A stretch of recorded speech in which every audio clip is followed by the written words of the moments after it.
seperti pujian yang kami nyanyikan pada saat ini. Penuhi kami dengan firman-Mu ya Tuhan. Karena kami tahu ketika kami berjalan di dalam kehidupan kami dalam dunia ini, kami membutuhkan Tuhan yang menyertai kami. Kami membutuhkan firman-Mu yang akan menerangi jalan hidup kami. Demikian juga ketika kami beribadah pada saat ini. Kami juga menantikan firman Tuhan yang Tuhan berikan.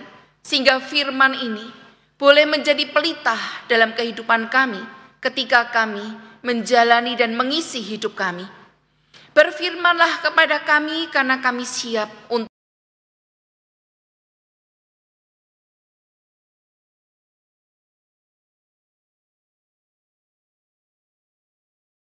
dipahami oleh setiap jemaat yang hari ini beribadah di rumah Tuhan maupun yang secara online. Terima kasih ya Bapa, berfirmanlah kepada kami dengan penuh sukacita kami menyambutnya.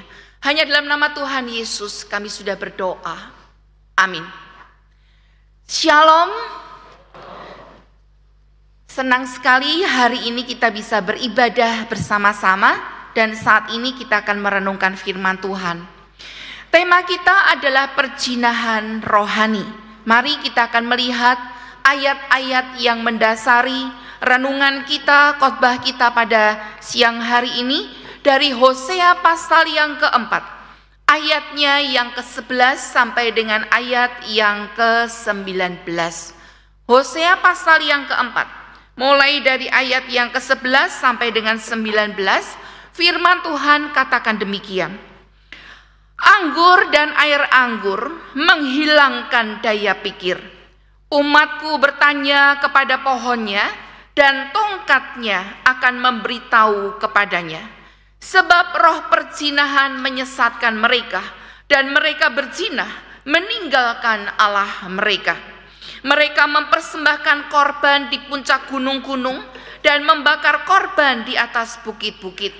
Di bawah pohon besar dan pohon hawar dan pohon rimbun, sebab naungannya baik. Itulah sebabnya anak-anakmu perempuan berzina dan menantu-menantumu perempuan bersundal. Aku tidak akan menghukum anak-anak perempuanmu sekalipun mereka berzina, atau menantu-menantumu perempuan sekalipun mereka bersundal, sebab mereka sendiri mengasingkan diri bersama-sama dengan perempuan-perempuan sundal dan mempersembahkan korban bersama-sama dengan sundal-sundal bakti, dan umat yang tidak berpengertian akan runtuh. Jika engkau ini berzina, hai Israel, janganlah Yehuda turut bersalah. Janganlah pergi ke Gilgal dan janganlah naik ke Bet Awen, dan janganlah bersumpah demi Tuhan yang hidup. Sebab Israel degil seperti lembu yang degil. Masakan sekarang Tuhan menggembalakan mereka seperti domba di tanah lapang? Efraim bersekutu dengan berhala-berhala, biarkanlah dia. Persepakatan para pemabuk, mereka menyerahkan diri habis-habisan kepada persundalan. Mereka lebih mencintai kehinaan daripada kemasyuran mereka. Angin melingkupi mereka dalam sayap-sayapnya, dan mereka akan mendapat malu karena korban-korban mereka. Sedemikian firman Tuhan yang sudah kita baca. Berbahagialah kita yang selalu membaca, merenungkan, dan melakukan firman itu dalam kehidupan kita sehari-hari. Dalam ayat yang ke-16, coba kita perhatikan ayat ini. Sebab Israel degil seperti lembu yang degil. Masakan sekarang Tuhan menggembalakan mereka seperti domba di tanah lapang. Jemaat yang dikasih Tuhan, minggu yang kemarin masih ingat tema khotbahnya apa? Masih ingat isinya apa? Masih ingat gak siapa yang khotbah? Saya percaya banyak yang lupa, gitu kan ya. Kalau kita memperhatikan dalam beberapa minggu ini, di awal tahun ini, kita membahas tentang Hosea. mau menggambarkan bagaimana kasih Tuhan yang besar kepada umatnya, yaitu bangsa Israel. Tetapi cinta kasih Tuhan, kasih setia Tuhan ini disalah mengerti. Bahkan kasih Tuhan itu tidak dipahami dengan benar. Bahkan minggu yang kemarin kita membahas tentang kemerosotan moral. Umat Tuhan merosot moralnya. Yang salah siapa? Masa Tuhan yang sudah menjadi Tuhan dan memiliki mereka itu ngajari yang gak benar, gitu kan? Pertanyaannya seperti itu. Seperti seorang anak ketika melakukan kejahatan dan kesalahan seringkali tidak dipahami kenapa bisa terjadi. Yang paling gampang, yang terlintas, langsung tanya gini, siapa bapaknya? Gitu ya, siapa ibunya? Apakah anak yang salah, anak yang jahat? Pasti bapak ibunya ngajari yang jahat. Kok sepertinya tidak?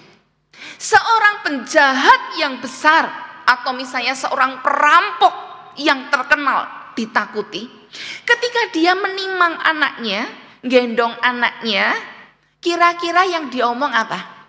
Nak, nanti gede kamu jadi perampok besar ya, lebih terkenal dari bapak ya. Kok tak rasa tidak seperti itu? Walaupun dia terkenal sebagai orang yang jahat, merampok, terkenal kejahatannya gitu ya.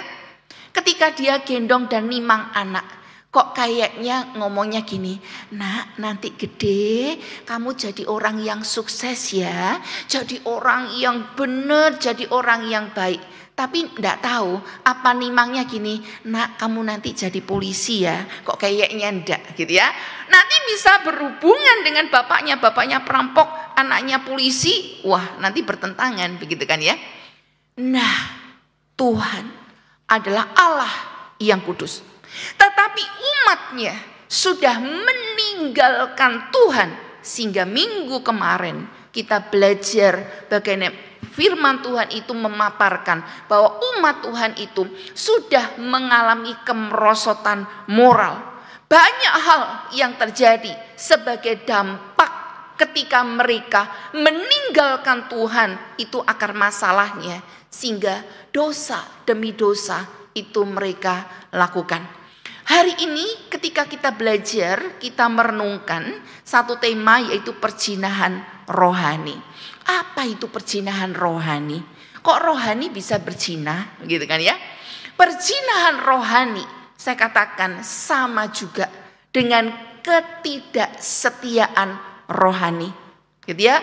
Perjinahan rohani sama dengan ketidaksetiaan rohani. Perjinahan bisa terjadi karena adanya ketidaksetiaan.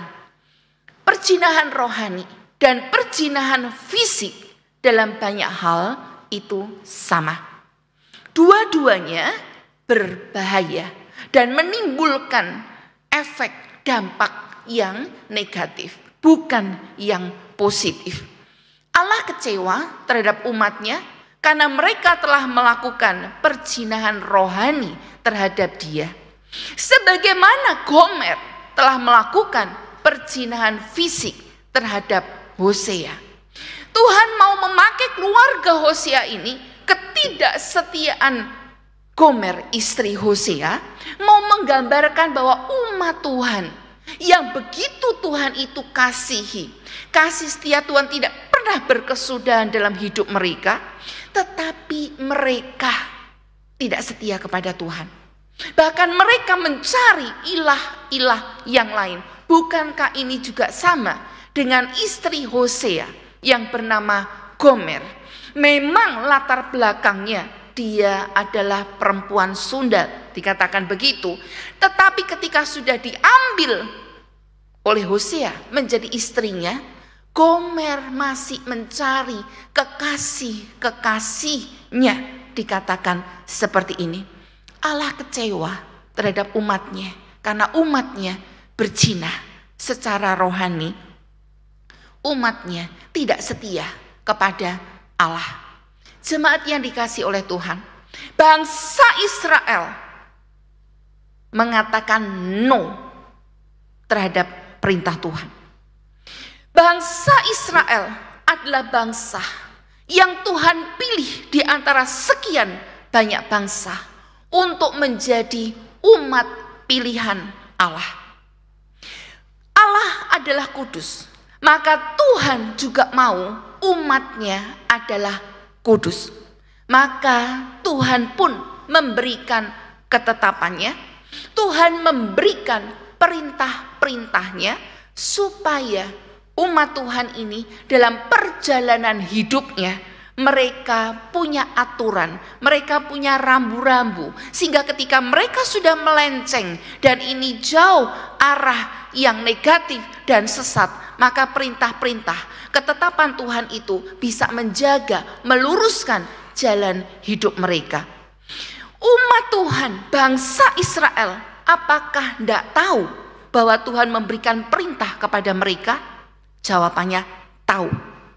Apakah umat Tuhan tidak mengerti kalau Allah itu kudus dan mau bahwa umatnya juga kudus? Tahu jawabannya. Hanya hati mereka, niat mereka, mereka tidak ada niat untuk taat. Mereka tidak ada niat untuk apa? Melakukannya. Ketika bangsa Israel keluar dari tanah Mesir menuju satu tempat tanah perjanjian yang Tuhan janjikan akan diberikan kepada mereka. Tuhan tahu bahwa bangsa ini akan berjalan dan melewati bangsa-bangsa yang tidak mengenal Allah Yahweh. Bukan berarti Tuhan langsung kasih hukuman buat mereka. Tidak. Tuhan sudah mengingatkan bahwa kamu akan berjalan dari Mesir ini menuju tanah perjanjian. Tuhan katakan apa? Ingat, jaga jalanmu, jangan ikuti ilah-ilah bangsa lain yang tidak mengenal aku. Tuhan sudah memberikan peraturannya, ketetapannya, sudah. Mereka tahu, tapi masalahnya mereka tidak mau. Kenapa? Karena dikatakan dalam ayat yang ke-16, bangsa Israel ini degil.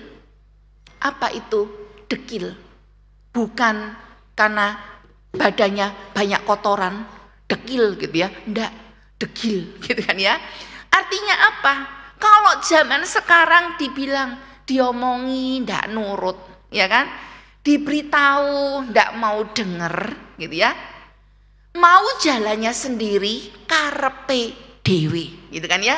Nggak mau dengar nasihat, nggak mau Tuhan itu arahkan hidup mereka, maunya sendiri. Karena apa? Kedegilan hati mereka.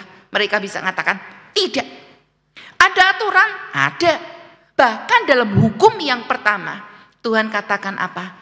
Jangan ada padamu ilah lain di hadapanku. 10 hukum yang pertama sudah dibuka dengan perintah yang seperti itu. Tapi apa yang dilakukan bangsa Israel? Bangsa Israel meninggalkan Tuhan, cari ilah-ilah yang lain. Bangsa Israel meninggalkan Tuhan, mereka semakin terperosok di dalam dosa. Dosa yang satu membuahkan dosa yang lain. Dosa yang lain membuahkan dosa yang lain. Dosa demi dosa ada dalam hidup umat Tuhan bangsa Israel ini. Ketika mereka semakin terjerumus di dalam dosa, apa yang kita lihat? Mereka semakin jauh dari Tuhan. Mereka semakin meninggalkan Tuhan. Dan apa yang terjadi? Dosa demi dosa mereka lakukan. Seperti minggu yang lalu temanya. Mereka semakin merosot di dalam moral mereka. Jemaat yang dikasihi Tuhan, perjinahan rohani telah membawa bangsa Israel itu untuk apa? Berpaling dan meninggalkan Tuhan. Padahal Tuhan kurang apa. Ketika mereka membutuhkan bimbingan Tuhan, Tuhan menyertai mereka. Ketika mereka membutuhkan sesuatu dalam hidup mereka, Tuhan tidak pernah memberikan yang salah dan jahat buat mereka. Ketika mereka berseru-seru dari Mesir, mereka mengalami penindasan. Tuhan dengar? Dengar. Tuhan pimpin keluar? Iya. Dalam perjalanan Tuhan menyertai? Iya. Mujizat demi mujizat Tuhan itu nyatakan, kurang apa lagi. Tetapi ketika mereka ada di tengah-tengah bangsa yang tidak percaya Tuhan, mereka ikut kebiasaan itu. Mereka berpaling dan meninggalkan Tuhan. Dan bangsa Israel ini bukan hanya tahu, oh iya ini dewanya bangsa ini namanya ini, oh dewanya bangsa ini namanya ini. Tidak. Tapi mereka mulai ikut menyembah dan menyerahkan diri mereka pada berhala.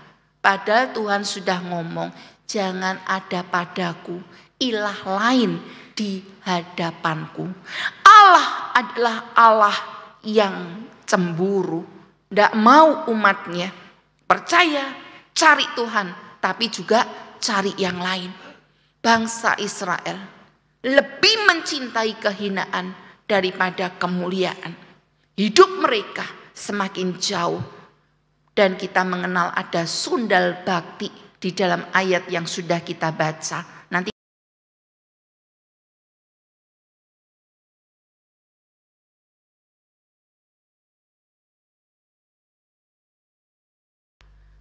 cari ilah yang lain, maka mereka dimurkai oleh Allah.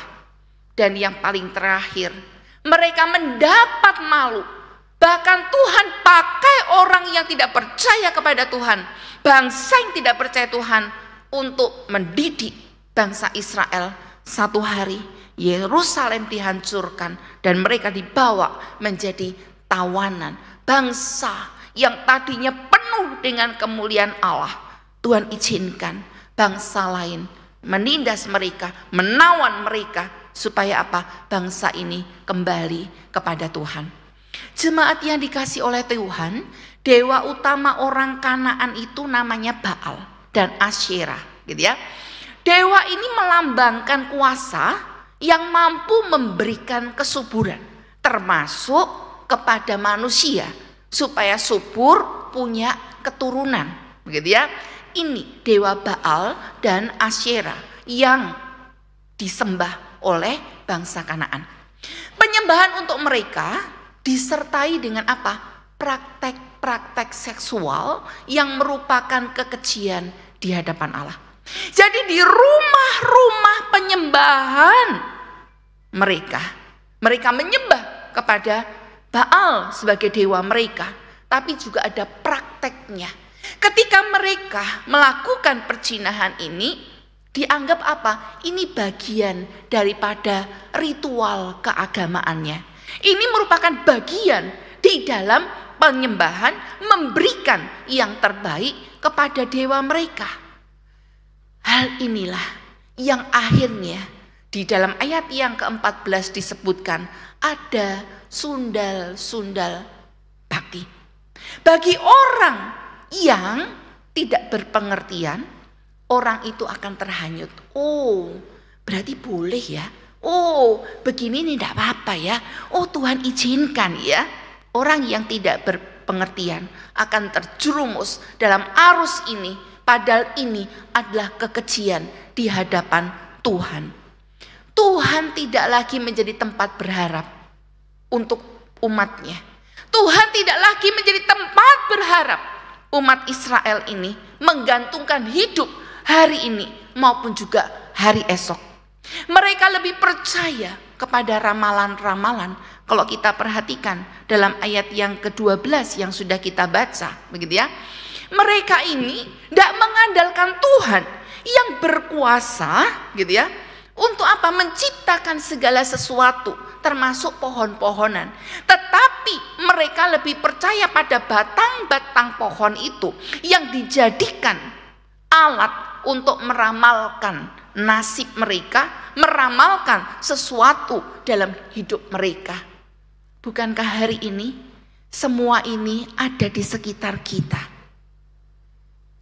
Ada orang yang sudah tidak percaya lagi kepada Tuhan. Mereka lebih percaya kepada apa? Kepada ranting-ranting, kepada pohon-pohon yang dianggap itu bisa membawa mereka kepada keberuntungan. Satu hari saya pelayanan di satu kota, dan kota itu dikelilingi oleh pantai gitu ya. Ada pulau-pulau kecil. Saya diajak pergi ke pulau itu sama satu teman yang juga pelayanan di sekitar itu, tapi kami berani, perempuan-perempuan 2 ini berangkat karena suaminya dia pas itu TNI. Jadi kami nyebrang pulau, masuk di pulau itu tidak takut gitu ya. Jadi kami bertiga. Ketika kami mendarat pakai perahu kecil, turun jalan kaki, jalan di pulau itu, kami melihat ada kuburan yang didatangi orang. Terus kami ketemu sama orang yang ada di sana, kami tanya-tanya, orang kesini itu ngapain sih? Oh iya, biasanya gitu ya, yang mau naik jabatan, yang mau pergi kemana, memulai usahanya, itu akan datang ke pulau ini. Terus cari apa? Mereka bilang, kalau dalam perjalanan ini mereka menemukan ranting pohon warnanya hitam gitu ya, wah, mereka akan senang, itulah yang dicari. Terus saya tanya lagi, buat apa ranting hitam gitu kan ya? Kan enggak tahu, tanya terus. Pikirnya orang, tanya satu dijawab satu, tanya lagi gitu ya. Oh, itu akan dibuat apa? Ya macam-macam, bisa jadi gelang, bisa jadi cincin, bisa dimasukkan saku. Terus buat apa? Enggak selesai lagi, orang itu kesel gitu ya. Loh, itu bertuah katanya gitu ya. Kalau orang yang bawa itu, wah, itu akan menangan. Kalau dia naik jabatan, wah, enggak akan pernah melorot jabatan, naik terus, wah gitu ya. Oke, terus kami menemukan satu areal, kami bisa duduk melihat di bawah.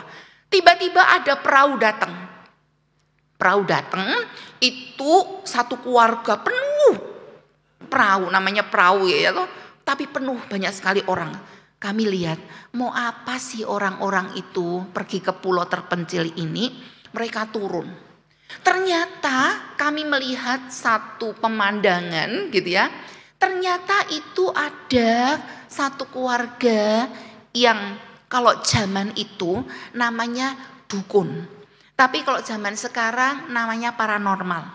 Di luar normal. Nah, itu aja, zaman sekarang kan tidak ada dukun ya kan, adanya paranormal, di luar normal gitu ya. Kami lihat apa yang terjadi gitu ya. Oh, ternyata semua berbondong-bondong, terus doa, bawa sesaji, ada bunga, ada kemenyan, ada makanan gitu ya. Setelah didoakan ada kolam. Kolam ini lebih jernih kolam ikan, tapi orang-orang habis doa disuruh nyemplung ke situ, ya nyemplung, habis nyemplung pulang. Nah, yang menarik, setelah pulang, tadi kan ada bawa makanan, ada bunga, ada apa, terus diapain ya? Yang bunga, kemenyan ya enggak dimakan. Ternyata di tengah-tengah bingkisan itu ada uangnya, ya uangnya masuk kantong. Terus makanannya diapakan? Keluarga paranormal ini dikumpulin gitu ya. Terus ngapain? Makan bersama. Nah, yang pulang, yang bawa itu pulang naik perahu lagi. Inilah dunia hari ini. Kita masih mau percaya yang seperti itu gitu ya, ada di sekitar kita. Ranting-ranting yang dijadikan stik untuk meramal nasib kita. Kalau hari ini ada yang masih melakukannya, berhenti. Jangan lakukan lagi. Datang kepada Tuhan, minta pengampunannya. Dampaknya bukan untuk hari ini aja, untuk hal yang akan datang. Kemudian kita melihat, seperti dosa Israel yang mengejar kekasih-kekasih yang lain. Seperti Gomer. Ketika sudah diambil istri oleh Hosea, masih mencari kekasih yang lain. Mungkin kita bilang, memang Gomer itu perempuan tidak benar, gitu ya. Iya sih, bangsa Israel itu degil banget, diomongin tidak mau percaya, bener-bener bandel, gitu kan ya. Permisi tanya, siapa tahu kita pun termasuk ada di dalamnya. Hari ini seperti dosanya Israel, mungkin kita juga mengejar kekasih yang lain. Bentuknya apa? Walaupun bentuknya mungkin bukan orang, kekuasaan. Hari ini kita kejar kesenangan. Kita hari ini kejar uang, cari uang, semua uang dan uang. Uang itu kita perlu enggak? Butuh uang enggak? Jangan takut jawab. Siapa yang enggak butuh uang? Gitu ya. Semua orang hari ini butuh uang, cari uang. Tetapi masalahnya, apakah karena kekuasaan, karena kesenangan, karena uang, karena kita mau dihargai, gitu ya? Akhirnya posisinya Tuhan tergeser. Karena apa? Kita kejar cari kekuasaan, kita kejar cari kesenangan kita. Hari ini kita masih ada di bulan Februari. Desember kemarin atau Januari itu banyak beberapa orang kirim di WA saya, liburan tanggal merah tahun 2025. Ada teman-teman jemaat gitu ya, yang hari ini juga pernah dapat ini loh liburannya tahun 2025. Oh, mulai cari ya kan, seneng, apalagi kalau nyambung. Jumat, Sabtu, Minggu, Senin, Selasa cuti, Rebo baru masuk, kan gitu ya. Saya tanya, begitu kita dapat kalender itu, apa yang kita lakukan? Langsung otomatis tanya, jadwal pelayananku sudah keluar belum ya? Gitu ya. Kenapa? Ya harus dicocokin karena ini lagi ada promo. Promo apa? Ya ini promo mau jalan-jalan. Ngapain kok jalan-jalan? Kita perlu happy, gitu ya. Kita perlu seneng. Kita perlu apa? Healing. Wah ya, seperti itu. Dan kita nggak dipungkiri, begitu ada tanggal merah yang berderet-deret, kita tanya, loh, kenapa kok minggu ini kok kayaknya yang duduk di sana itu ndak ada, duduk di sini ndak ada. Si pemerhati itu biasanya lebih mudah. Yang kosong tempat duduknya itu siapa? Jadi ingat, oh ini, kenapa? Jemaat itu sudah kayak ngapling gitu ya. Kita punya kaplingan di gereja ya kan. Kalau mau tahu, oh kok nggak ada, oh itu berarti yang di sana kosong itu dia nggak datang. Coba kok kayak pas ya, nanti minggu depan datang lagi, cari tempat mesti di mana? Ya di situ, kayaknya sudah diplot, sudah dikapling, nggak usah dikasih nama loh, bisa ingat, keren, gitu kan ya? Nah, loh kok banyak yang kosong, kemana? Iya, kami lagi membutuhkan kesenangan, butuh healing nih, maka kami bepergian. Salah enggak healing itu? Enggak salah. Pergi bersama keluarga salah enggak? Enggak salah. Pergi bersama keluarga, teman salah enggak? Enggak salah, gitu ya. Tetapi yang menjadi salah, kalau itu menjadi satu posisi yang paling penting, yang kita menggeser posisinya Tuhan untuk memenuhi apa yang kita mau. Kemudian ada satu kata, sinkretisme. Makanan apa ini? Gitu ya. Sinkretisme itu mencampurkan kepercayaan kita. Hari ini kita percaya kepada Tuhan Yesus, tapi kita juga percaya kepada yang lain. Satu hari seorang bapak ditanya begini, Pak, kamu percaya sama siapa? Kalau di Indonesia kan familiar ya, agamamu apa? Gitu kan ya. Bapak ini jawabnya bukan Kristen, bukan Islam, bukan Buddha, bukan Hindu gitu ya. Jawabnya gini, Krislam Budi. Hah? Krislam Budi, apa ada agama baru lagi ya.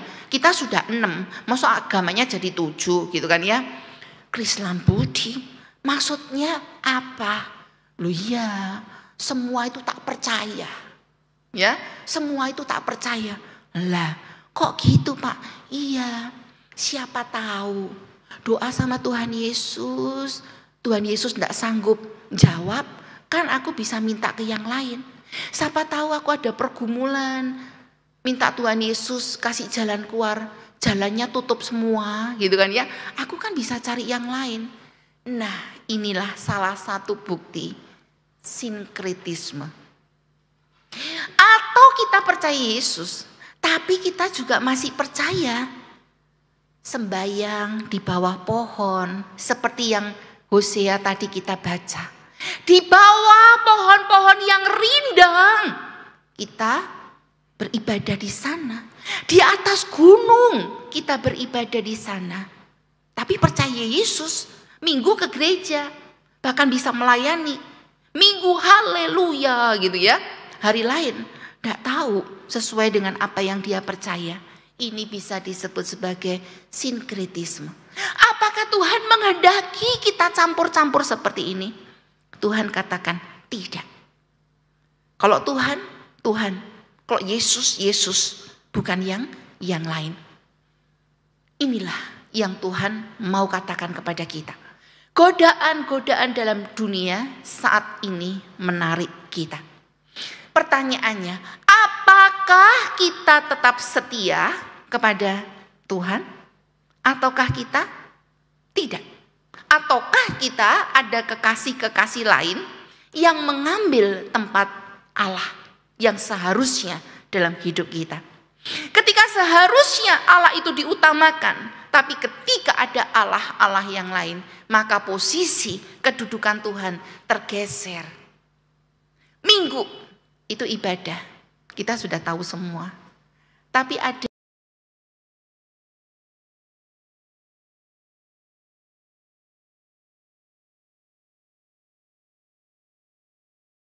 habis Tuhan, tidak apa-apa ya, hari ini tidak datang, tidak melayani, kapan-kapan ada lagi kok, hari Minggu tetap ada. Bahkan tahun 2025 minggunya juga tetap kok, sudah diketahui kok nanti sampai Desember tanggal berapa saja. Apakah seperti itu?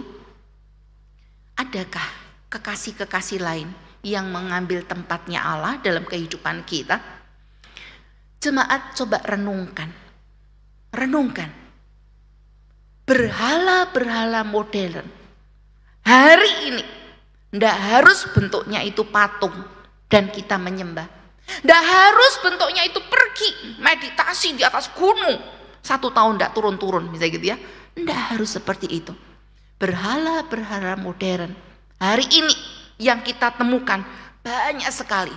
Sesuatu yang kita agungkan, pentingkan, utamakan, bahkan lebih penting dari segala-galanya, bisa dikatakan sebagai berhala. Hari ini berhala modern apa? Satu hal yang semua orang tahu, yang paling gampang. Semua orang di sini punya handphone. Oh, keliru tanyanya. Ada di sini jemaat yang tidak punya handphone? Gitu ya. Kan jawabannya banyak yang punya, yang tidak punya aja. Ada jemaat yang tidak punya handphone? Berarti ada semua. Bahkan satu orang bisa lebih dari satu. Saya tanya ya. Tadi buru-buru, cepet gitu ya. Telat nih. Dompetnya ketinggalan. Jemaat, dompet, Alkitab ketinggalan. Tapi HP dibawa. Saya tanya. Balik enggak? Balik ke rumah ambil enggak? Dompet dan Alkitab. Ambil enggak? Enggak ya? Sebaliknya, Alkitab dibawa, dompet dibawa, HP ketinggalan. Saya tanya, balik enggak? Kok balik? Kenapa? Dompet ada, ya kan? Isinya SIM ada, KTP ada, uang ada, gitu kan? HP kotak gini, kenapa ketinggalan kok harus balik di belani, muter gitu ya, masuk rumah ngambil lagi. HP hari ini menjadi sesuatu yang menguntungkan. Karena itu mempermudah hidup kita. Tapi hati-hati, HP ini bisa menjadi berhala buat kita. Kalau kita bukan menguasai HP, tapi HP kita yang menguasai kita. Betul? Kayak contohnya tadi, ketinggalan, waduh, ketinggalan, balik, ya kan? Alkitab ketinggalan, gak apa-apa di gereja ada, nanti tak pinjem, gitu kan ya? Oh, gak apa-apa, di HP ada aplikasinya, gitu kan? Tapi begitu HP-nya ketinggalan, bingung. Dan ya kan, kalau khotbah begini, saya biasanya senengnya itu memberi ilustrasi yang saya alami atau orang yang saya kenal alami, saya ceritakan. Kenapa? Kalau saya pakai contoh yang carinya di Google, sebut nama gitu ya, jemaat itu semua bawa HP. Kalau sudah tahu ada nama ini, kayaknya kusuk semua. Pada gitu ya, waduh baca Alkitab, enggak, nyocokin. Ceritanya bener apa enggak, betul? Gitu ya. Biasanya kalau pakai kisah-kisah gitu, saya akan ngomong, jemaat nanti pulang cari sendiri ya, yang lebih lengkap gitu kan ya. Kenapa? Nah seperti itu. Tapi kalau pengalaman hidup pribadi mau cari di Google gimana gitu kan ya. Nggak usah cari di Google. Supaya apa? Semua orang masih mendengarkan saya sampai selesai. Hari ini berhala-berhala modern itu. Uang bisa jadi berhala enggak? Bisa. Kita semua perlu uang. Tapi ingat, uang bukan segala-galanya. Betul? Perlu uang? Ya. Enggak ada uang, bingung. Tapi uang bukan segala-galanya. Kita sudah belajar masa pandemi gitu ya. Banyak uang enggak bisa memberikan kesehatan. Ada uang enggak bisa membeli hidup. Perlu uang? Ya. Tapi kita tidak dikuasai uang. Kita yang menguasai uang. Selanjutnya, coba renungkan. Hari ini kita mengandalkan teknologi atau masih mengandalkan Tuhan? Hari ini hidup kita itu banyak kemudahan. Betul kan ya? Masak nasi. Ingat zaman dulu enggak ada rice cooker, ya kan? Masih nyuci, kalau enggak biasa airnya kebanyakan gitu kan ya. Tapi zaman sekarang tinggal masukkan panci, colok, cetet, tinggal tidur, besok pagi bangun. Sudah mateng, gitu kan ya. Slow cooker, dulu masak, wah begini-begini ditungguin gitu ya. Lupa tungguin, masaknya gosong ya kan. Sekarang pakai slow cooker, masukkan, kasih bumbu, colok, besok pagi bangun, nasi sudah ada, lauk sudah ada, tinggal makan, memudahkan, dan banyak hal yang memudahkan. Tetapi apakah kita hanya mengandalkan teknologi, lupa kalau kita ini sebenarnya harus mengandalkan Tuhan lebih daripada teknologi? Apakah kita lebih fokus pada hal duniawi daripada Tuhan? 2 Timotius sudah menceritakan zaman akhir bagaimana kondisi manusia yang sesungguhnya. Tidak mau cinta Tuhan, tidak mau mengenal Tuhan, tidak mau menghargai sesamanya. Itu sudah dikatakan. Bagaimana dengan kita? Hari ini tuntutan hidup kita itu besar. Kerja, sekolah gitu ya. Banyak hal yang harus kita kejar. Tapi bagaimana? Masihkah kita mengandalkan Tuhan dan mengutamakan Tuhan? Bagaimana ketika kita menjalani hidup ini? Masih bergantung sama Tuhan? Masih berdoa? Masih baca firman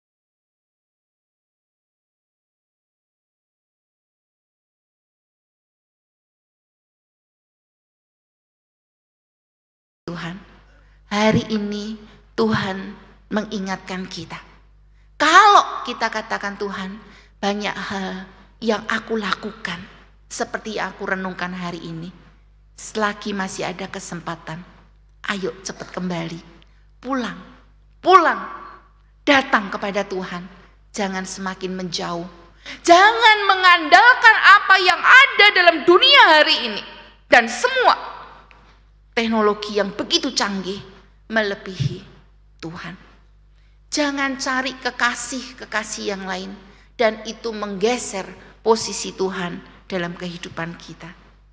Supaya kita boleh tetap menjadi anak-anak Tuhan, menjadi umat Tuhan, di mana Tuhan berkenan kepada kita.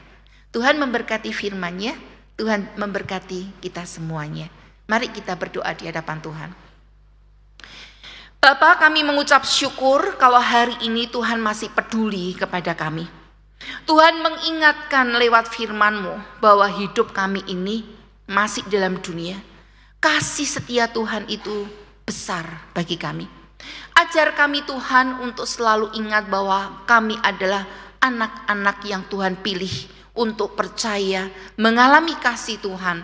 Oleh sebab itu ajari kami Bapa untuk selalu dekat dengan Engkau, mengandalkan Engkau. Walaupun godaan-godaan dunia hari ini begitu banyak di depan kami, berusaha untuk menggeser kami, berusaha untuk merebut kami dari tangan Tuhan. Tapi Tuhan tolong kami hidup di dalam zaman yang modern. Tapi kemodern zaman ini jangan menguasai kami yang harus menguasainya.